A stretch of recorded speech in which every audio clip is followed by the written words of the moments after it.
Welcome to In Reality, the podcast about truth, disinformation, and the media. I'm Eric Schurenberg, longtime journalist and media executive, now the founder of the Alliance for Trust in Media. 2 weeks ago, as we recorded this episode, the Corporation for Public Broadcasting closed its doors. As you no doubt already know, Congress this summer voted to claw back money it had already approved to support the corporation's work. That work included, among other things, the distribution of federal funding to local public broadcasters. So the voiding of Congress's promises leaves local stations to fend for themselves. Today's guest stands at the center of this wrenching transition for public media. She's Jennifer Ferro, the president of KCRW, Los Angeles' flagship NPR affiliate. She's also the chair of National Public Radio's board of directors. Jennifer and I talk about how KCRW is reinventing itself for a generation that doesn't even own a radio, about the threats to public journalism that go beyond funding, from TikTok to political polarization, and why she believes her real competition isn't commercial news, but the erosion of trust in professional journalism itself.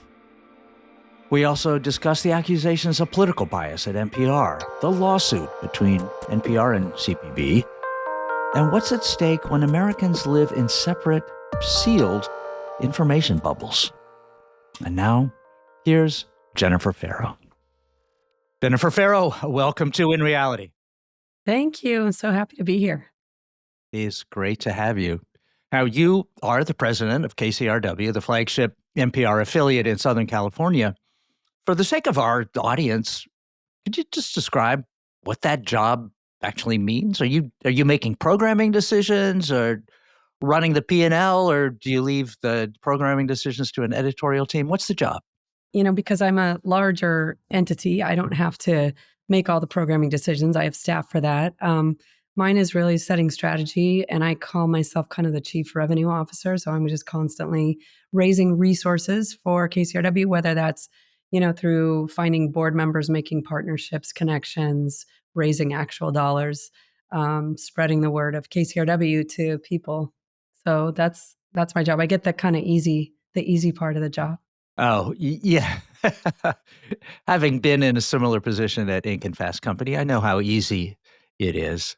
Let's talk about the menu at KCRW. The programming is a mix of shows that are unique to your station, and some of them are great that I love. We were just talking about the podcast Question Everything, but there's also Morning Becomes Eclectic, a music show, Left, Right, and Center, a sort of opinion and political show, as well as sort of the familiar national public radio stalwarts like This American Life. Kind of state the mission, would you, for KCRW? What makes you unique and why it matters? So I think what makes KCRW particularly unique is this mix of things that represent kind of the spirit of Los Angeles. So we're very heavily invested in music programming, and it's contemporary, kind of music that a lot of our DJs are music supervisors for film and TV and commercials and things like that. So they're really out there finding artists that are going to break and become really, part of the culture. And then, we're known for doing food programming and live events and, just really talking to people about what they're interested in, what kind of drives them in Los Angeles and in LA, because we're, such a big city and there's so many people from so many different places. International and national information is just as important as local information. So we're really just, we want to be relevant and part of the zeitgeist of Angelenos and Southern Californians. And so we have these programs, like we have this food show that's also really popular and been around for a long time, but really it's also an Instagram community and a robust newsletter and live event source. So there's, we kind of look at things holistically. And it's really, our goal is to build communities of people around shared interests and values. So, radio, public radio may be too small a term now to describe everything that KCRW envelops. We'll get back to that in a bit. Also, there's a connection to Santa Monica University. What is that? So Santa Monica Community College is the licensee holder, and back in the late 40s, or maybe earlier than that, the FCC was handing out licenses on this thing that nobody knew about called the FM band, and they gave them to a lot of universities. And so the college, which is a community college and not a university, raised their hand a very, very long time ago, and they used it as a radio workshop. They called it a college radio workshop. That's where CRW comes from, in Ah, ah, KCRW. ah. And they trained returning World War II vets on all kinds of broadcast technology. Wow, that is a very interesting bit of history. I had a radio program for a while on personal finance that was done out of USC. I guess there is just throughout public radio these educational university connections, but I always wondered what that was. That's really interesting. Now, Jennifer, in your abundant spare time, you're also chairman of the board of National Public Radio. So, what does that job entail? And could you, for the sake of the listeners, kind of explain the relationship between NPR and an affiliate like KCRW? Yeah. So, I mean, it's, perfect public radio. It's complicated. So, it's a federated system, and public radio is a federated system. NPR started out as primarily a program producer. So, they created a membership model. So, we were all members and kind of helped build NPR into what it is today. And we pay dues, and those include programming, but they also include representation on the Hill, which, of course, maybe isn't needed now, and other kinds of things that are more system related. So program distribution through satellite services. NPR Mm, runs that on our behalf. And so it's a slightly different than just buying programming from NPR. So we are member directors. So and when the board is made up of its owners, and half of its owners are or half of the board is the owners in the form of members like me at KCRW. And then uh-huh. we have a number of, we changed the bylaws over the years and added in a number of public directors, which has been extremely valuable to have insight into, the greater media world and commercial world. So that's the board. So it's the member directors are voted on by the membership. The public directors are appointed, and also voted on, but it's really more of it's a different process. Anyway, that together makes up this board. So it's 24 people, and what it's like trying to get 5 people informed and kind of rowing in the same direction. And so when you have 24, it's quite a big deal. And I often, when we're putting the agendas together for our board meetings, people are like, "Oh, I'm giving this 15 minutes," and I'm like, "Look, if every person around the room talks for 2 minutes, that's an hour. So like, Yeah. let's be realistic here, about our timing." So anyway, yeah, some have called it herding cats, but I think with our new CEO, who you actually know, I know, Eric, Yes, Catherine Catherine Maher, Barr. Yeah. she is quite a strategic force. And this board is really galvanized behind her to kind of look for our future and what that's going to be going forward. Well, I think it's impossible to have this conversation without looking ahead to the future, which has suddenly changed. As everybody knows, Congress rescinded one more than $1 billion that had previously allocated for public broadcasting, and that closed down the Corporation for Public Broadcasting, which distributed those funds as of yesterday. So, I mean, let's look at the future. What does that mean for KCRW in particular and for public broadcasting in general? Yeah, I think, it's interesting. I used to say, like, the federal funding thing has always been an issue. I mean, at least in my time since Newt Gingrich days of when, he wanted to defund public broadcasting. So it's always been this kind of threat out there. When the Trump administration it was clear they were coming into power, it was like, okay, this is going to be over. But I think at the same time, the other threat to public broadcasting is just the way media is today and how people consume it today. Because Hmm. people just, and especially if you talk to anyone under 30, they don't even know what a radio is, you know? Um, Nobody has cable, anymore for public television. So those were the threats that I have been most concerned about. And I'm like, that's the bigger threat. And the thing is, we fund ourselves probably, I mean, for KCRW, it's half of our budget, but for others, it can be more from our listeners who donate to support us. And so it makes you really look at really hyper serving that group of people, which is great. But it also kind of keeps you a little bit less anxious about what all these other people who you don't reach are doing when it comes to media. And I think when you look at how, like, you've got Substack and podcasts and this kind of disaggregation of media off of a radio dial or a set of television stations, that's the biggest threat to public media, frankly, because the trust for public media is so high. Like when we look at surveys, for people who know what it is, they're just like, oh, it's just really at the top, no matter what this particular administration or opponents might say. It is a very trusted source, and I think a lot of that comes from the work that we all do in our communities. That isn't just about national politics, which is a very polarizing topic.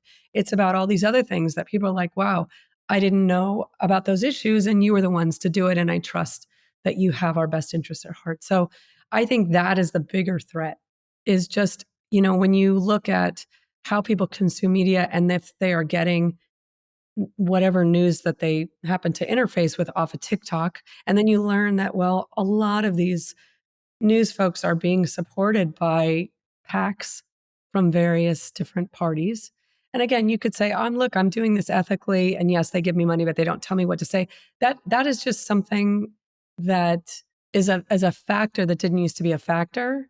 And I think that public media, public radio needs to be in those spaces more than ever, because it's like, as an alternative, meaning like you can listen to this person who's supported by a PAC and gets talking points from a PAC who may or may not use them.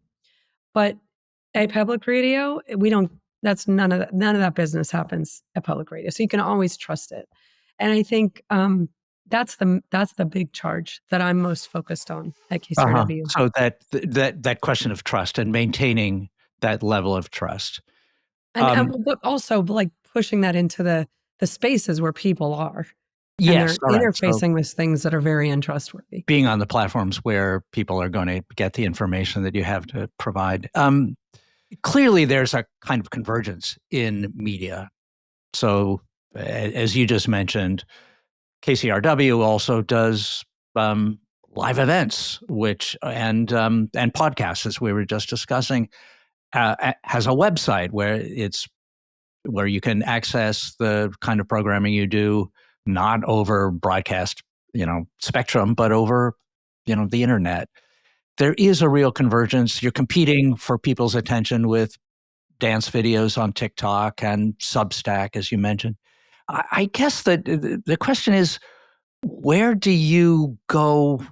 Where are the initiatives, I guess, that you're focusing now on at CRW for moving into those spaces where people are? At the same time, um, I guess people still identify, and probably there are many people in your customer base who still get information over the radio. Yeah, yeah. I mean, and that's the thing. It's like the classic dilemma of anyone doing a legacy, legacy media. It's like the most loyal Mhm. audience is listening to the radio or streaming, Yeah, us in a linear way. And so they're spending the most time with us. They give us the most dollars, or they're most likely to give dollars. They're most likely to participate in everything that we do. But at the same time, what we're trying to do, and we're using social media a lot to do this. We used to use social media to kind of tell people about the radio. And then we realized, no, people are consuming all their content on that platform. So now we're doing storytelling, um, and specific to each particular platform. We're right. also, building out Substack. So another, like, this is the kind of broadcasting versus narrowcasting. Like now we are in a world of narrowcasting. Podcasts are narrow. Everything is just like tell me what you're interested in and I'll find you the media for it, or it will find you. Um, and I think a lot of us have a very much broadcasting mentality. We're for everybody and we're going to speak in a particular way that allows everybody to be able to gain something from this. But what we're doing is like we realize that, public radio tends to have a problem getting people under 45 to really participate or to listen or to connect. And so we realized that we have all these kind of backseat babies, kids who grew up in the backseat of their parents' car back when there were radios and back when people did that stuff. And they listened to public radio. They know us. They grew up on public television. And now they have children. And they want they want to be active with their children and do things that are, kind of have the same values as public radio, that satisfy curiosity, have a global perspective, open your mind to new things, music, food, etc. And are a little cool too. Like we know that we have that brand at KCRW. And so what we decided to do is, start out on Substack with a kids focused newsletter. So a newsletter for parents. We know they're in the elder millennial phase. We know they have kids. We're looking at kids from 0 to 11. And we're compiling information about what they can do with their kids around LA that's interesting and intriguing, but that's also kind of satisfying to them as parents, as people. And we're looking at, again, that super narrow, defined community, starting to build it out on the newsletter side. And then we've got events as well. Like our problem always is, let's start an event series, but we always have a capacity problem because we get to this place where it's like, oh, there's too many people. Now you got to get double the venue, all the costs, blah, blah, blah. And we were just like, we're doing this all wrong. So we're shifting it around. Anyway, that's just one example. And I think the other thing is the podcast that you referenced, Question Everything. That is a nationally focused podcast. It's about journalism and it's very specific. And we knew the audience for it would be journalists and people totally interested in journalism issues. And, Brian Reed, the host, is just dives right into that particular community in that niche. And the stories that he's telling are really resonant. Now, would those make the same amount of sense in the broadcast model on the radio? Probably not, right? There's just a lot of people would be like, this is boring. I don't know. I don't want to talk about journalism like this. But we know that with a podcast, you can find the people most interested in that topic and who have the most to kind of interact with around that. So that's our strategy, is starting to just turn our programming focus towards identifying the niches where we think that we have something valuable to add and then being in that area.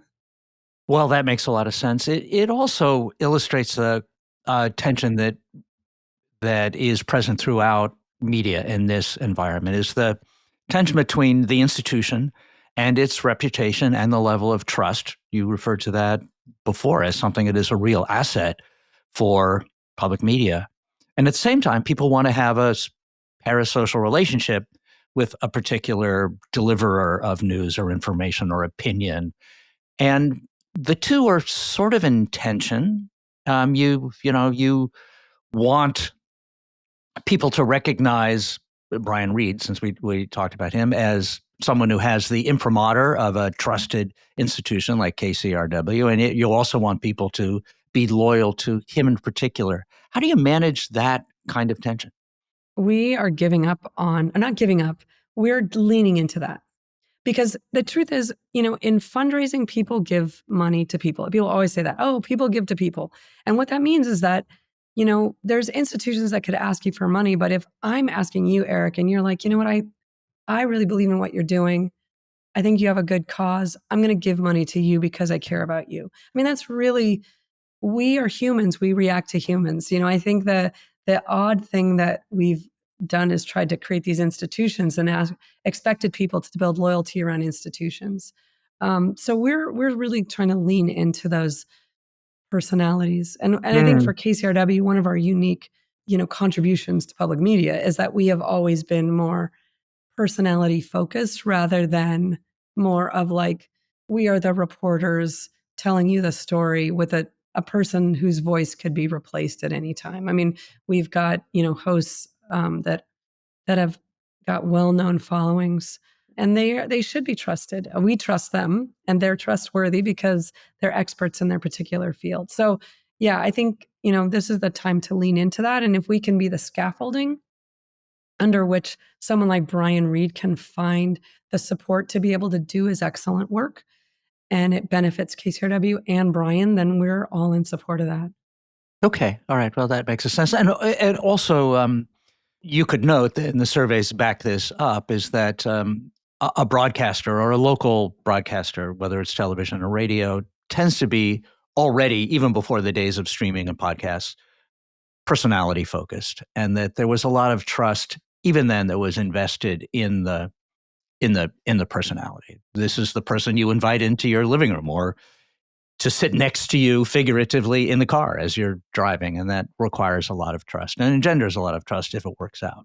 NPR, and sort of by association, KCRW kind of was thrust into the political divide.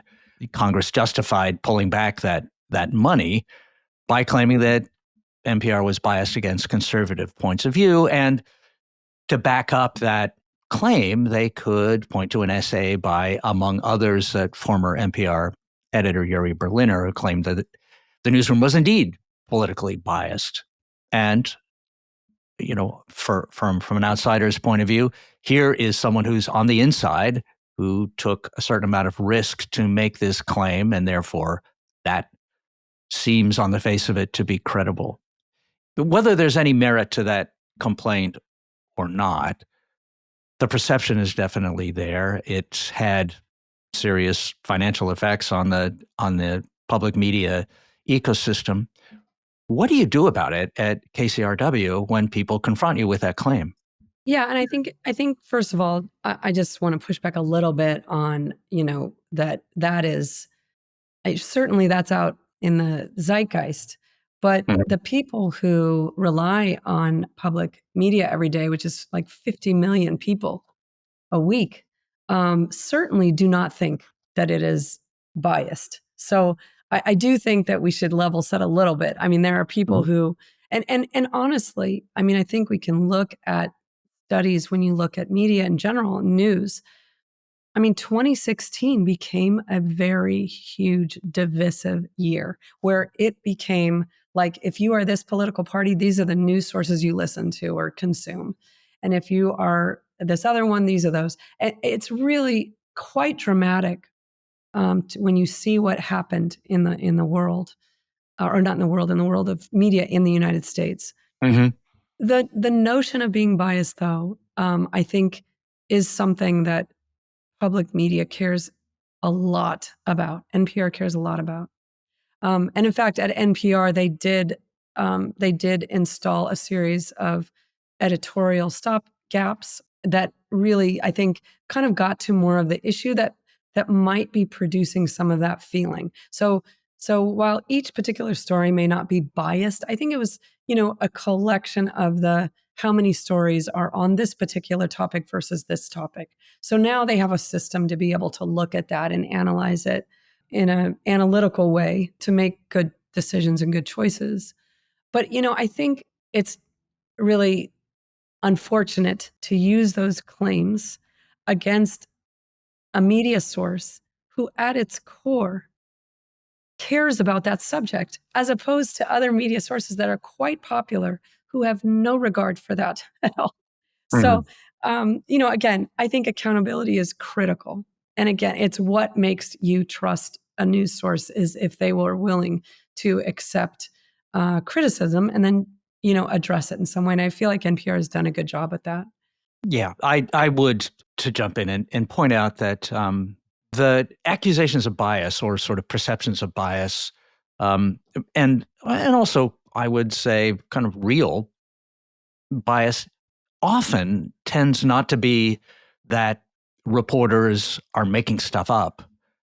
It tends to be around the selection of news. What stories are we going to cover?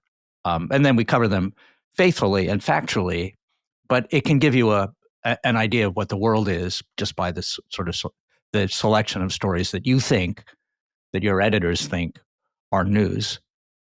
But you I would say that I totally agree with you and I think you make an awfully good point, Jennifer, is that standards by which you ought to judge a news source as to whether it's trustworthy or not have a lot to do with the process and not the content. Does the news source admit mistakes? Does it take feedback from its audience and change its processes to conform to, the highest standards of journalism? And I think whatever you think about NPR's story selection, it would be hard to argue that it did not adhere to pretty high standards. One of the things that strikes me in your description of what the mission is for KCRW is the focus on community. And that is very similar to what I hear from newsrooms that are affiliated with local newspapers or today increasingly new digital local newsrooms. And in fact, in a few locations, like prominently Chicago, local newspaper newsrooms and public radio newsrooms have merged. Do you see this as, and also for our part of our earlier conversation, talked about kind of the blurring of distinctions between the different platforms that a community newsroom can utilize in delivering its message. Do you see this kind of merger as the future? Possibly. So again, this is about kind of shoring up institutions, the institution of a newspaper, which, you know, we spend a lot of time talking about news, about headlines, about news and information. But really, when you think about what the newspaper represented to us back when we used to have them, they were accessible and had a lot of information for people that had no interest in the news. They either read the sports pages, they read the classifieds to look for jobs, they looked at movie listings, they found restaurant recommendations. There were things that kind of represented and reflected the community that they lived in. And depending on how big the paper was, the city was, you could potentially see yourself in the paper. Mhm. There's like, oh, it was our bake sale for our church, and there's me with my cake. Yeah. Yeah. Um, so there was something really kind of holistic about the newspaper. And so when we are in this place now where all of that has been disaggregated and broken apart, you kind of leave what we call, news media or newspapers with almost the least visited part of the paper. And that's the news part. Even though it's important and people would skim headlines, and that's what people do now if they look at them at all, right? I heard so and so, someone said this happened. So I don't know if going forward, an institution can survive on just news. I think that the only way forward is to build direct relationships. And that is what we're focused on at KCRW. So when we say community, which is a very overused word, and it's like, what does that mean? And in fact, I was talking to some people in the faith community, clergy, of like, what do you consider community? What makes something feel like a community? Is it same time every week? Something that happens? Is it the same people? Like what makes that sticky and valuable? Mm. And so when I think about like what that newspaper represented, and it's important to have all those other things because they support one of the more important parts of the news and media and journalism is to be the watchdog. And it's like we know that even if people don't read it, the fact that it's there and that it exists is the accountability that we need for lots of parts of our lives. So, you know, I think we just need to have that kind of holistic community. And so when I talk about direct relationships, what I mean is that we're in this world where not just 2 or 3 companies have the direct relationships with every human being in the globe. We don't necessarily have them as media. And at KCRW, we have members, so we can identify those people and we can have their email addresses and their phone numbers and their names. But there's a lot of people who consume what we do and we'll never have them, or we can see that they follow us on Instagram, but we can't get them out of Instagram. So our Mm. focus is really in our live event strategy, our newsletter and Substack strategy is to find identifiable parts of our audience and then start to really be in this two-way conversation of like, what do what are the kinds of things how do you live your life? What do you need? And let us determine what you might think is great by knowing who you are, kind of thing. So anyway, that's what I think is the way forward. Now that's incremental. It's not scale, but I don't know what other method you have against, these giant companies that have all this data on all of us. Yes, no, you're talking, of course, about the social media platforms that manage to steal an awful lot of the advertising dollars because they knew so much about their clients and could do just a so much better job at targeting audiences for advertisers. Jennifer, the conversations that you're having that you just described are the conversations we had at Inc. and Fast Company all the time, and that every media company is having now. Somehow or other, we lost our grip on who our most loyal customers are, or at least a certain amount of our customer base, perhaps not the most loyal. Let me ask about sort of the political environment and what has been, and maybe stepping back to sort of first principles. So radio spectrum is a public good. It's regulated by the FCC, and the FCC chairman, Brendan Carr, has declared that he's against federal funding of public radio stations, and now he got his wish. He's also opened investigations in NPR about how it handles advertising. I wonder if that particular investigation is now moot since there is no, since the funding has been rescinded. No, it's not moot. And I think this is the thing. I mean, the new Bible of politics is Project 2025.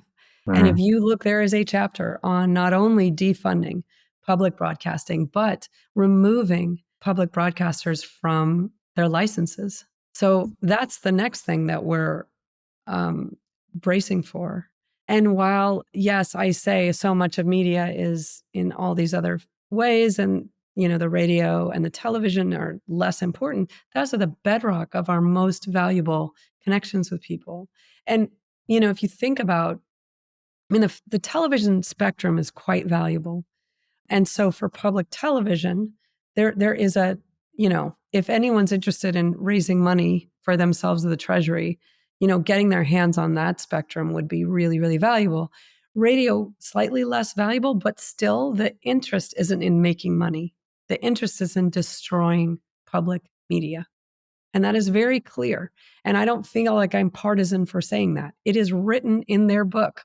So you just got to read it. And I think the mistake that probably a lot of us made was not taking them seriously about their plans, because everything is lined up for them to do it. Now, that would be just devastating to public media in general. It's like when I think about what public radio does specifically, and we talk about this a lot. When we would go on the Hill, we would talk about this all the time, but these things are very true. When there are fires, floods, earthquakes, emergencies, natural disasters, public radio is there. There's human beings on the ground. They live in the community. They know the people to go to talk to. And usually our technology works in all of those kinds of situations. So if the internet goes down, the radio still works. So, when you take that spectrum away, and if you were to sell it, the people who would buy our spectrum would be often, what we've seen in the past is religious broadcasters that broadcast from a national place, and they are fundraising machines, and I'm sure they do great work, and they have great and loyal audiences, but they're not focused on the local community. And I think that is something that I fear, because technology moves forward and it's so convenient and stuff like that until maybe a satellite gets knocked offline, or an earthquake happens or a flood. When in North Carolina, when there was those devastating floods a year and a half ago, it was the public radio station that they would go around and put pieces of paper on poles, tune into this frequency on that thing in your car called a radio, and we will give you all the information. And they broadcast it hourly. They broadcast all the public information. They broadcast it in Spanish. They were like, here's where you get water. Here's where you get food.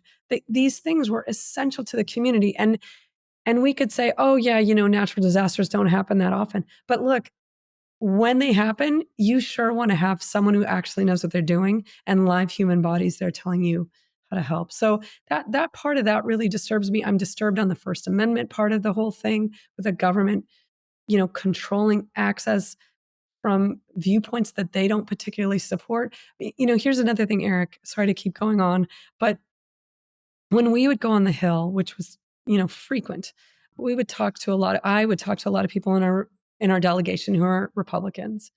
And they were like, look, I'm not going to say this publicly, but privately, I really support public radio because you're in my community. You provide all kinds of information. You give me a platform to speak unedited about what I'm doing in my district. There's a lot of value locally that just got really threatened by these congressional actions. I sympathize, and I've heard that from many sources that the conversations that many Republican representatives have in private are very different from the ones they have on public platforms, and that is really disheartening. There is, in terms of the financial challenges that you face, you clearly are prepared to pivot on the way you handle platforms and the way you build relationships with your community.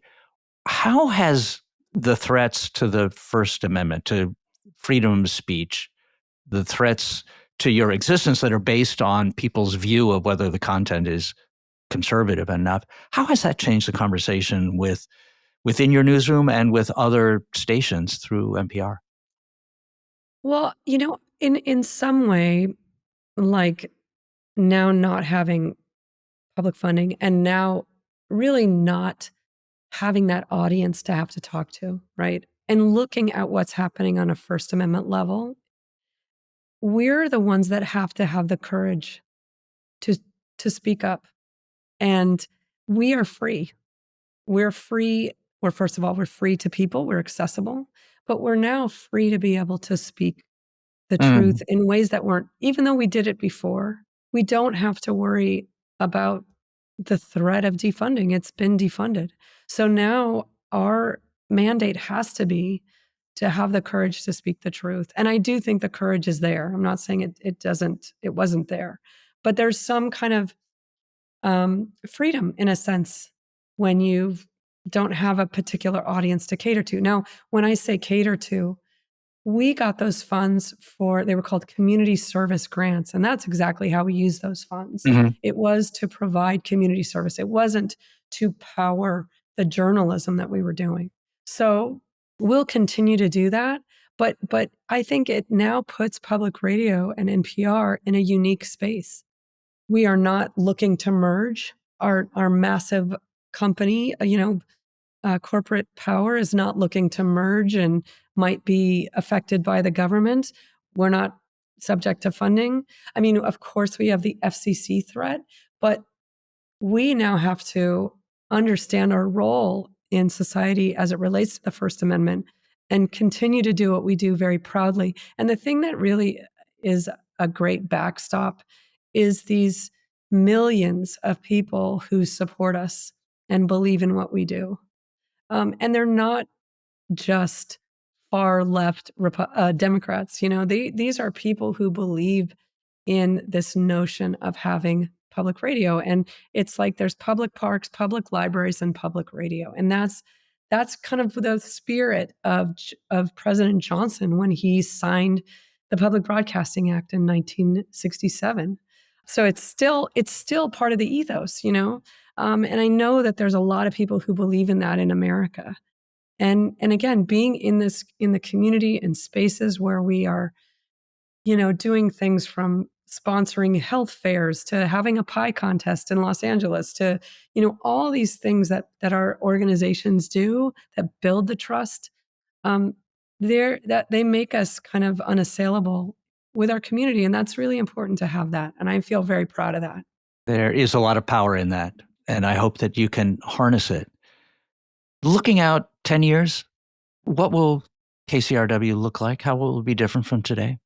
I think that KCRW will be a lot more, just less focused on the broadcast side, much more focused on discrete programming to specific audiences. Our focus and partnerships will continue to be with Southern Californian institutions. We'll continue to fund these excellent national podcasts like Question Everything. We might be smaller, but I think we'll be just a lot more, we'll continue to be as relevant as we are today. It's funny, I've been at KCRW for my entire adult life. Like, I got a job as a volunteer while I was in college at UCLA, and then I ended up getting a job as the assistant to the general manager of KCRW. And then, ended up running the place. So, but what I remember from a lot of my career at KCRW was we were very small. We had a signal that didn't get past Robertson Boulevard. We were, we were just tiny. There was 35 to 40 people, but our impact was enormous because we were able to tell the stories that piqued the curiosity of the people who wanted their curiosity piqued. So we're going to continue to be a power like that. I don't think being, scale is for people trying to make a ton of money. That's not our concern. So it's about relevance and impact. And we're going to continue to be that. I see that in 10 years. I don't know exactly what form that is, but I know that we will pivot when we're supposed to pivot. Relevance and impact. I think that's a good place to leave it, Jennifer. Thank you so much for this conversation, and thank you for what you're doing with KCRW. I wish you all kinds of luck as you navigate what is definitely a landscape filled with landmines these days. Yeah, well, I appreciate, Eric. I appreciate meeting you, and I appreciate this conversation so much. Thank you. Thank you. That's a wrap for this episode of In Reality. My thanks to Jennifer Ferro for joining us at what is an alarming moment in her world and ours. I don't see how the gutting of public funding for media will improve the health of our information environment, especially outside affluent urban centers. As for KCRW and other such enterprises, their future now fully depends on how they manage the reservoir of trust they've earned over the years and how they continue to re-earn that trust by serving their communities. It's the same thing you'd say of any newsroom today, in other words. And in that sense, the distinction between public media and every other newsroom has all but dissolved. In Reality is a production of the Alliance for Trust in Media, thanks to our producer Tom Platz of Sound Sapien and to my Alliance for Trust colleague, Sophia Campbell. If you believe in our mission to strengthen journalism and rebuild public trust, please rate and review the show on Apple Podcasts or Spotify or wherever you get your pod. And as always, share it with someone you trust.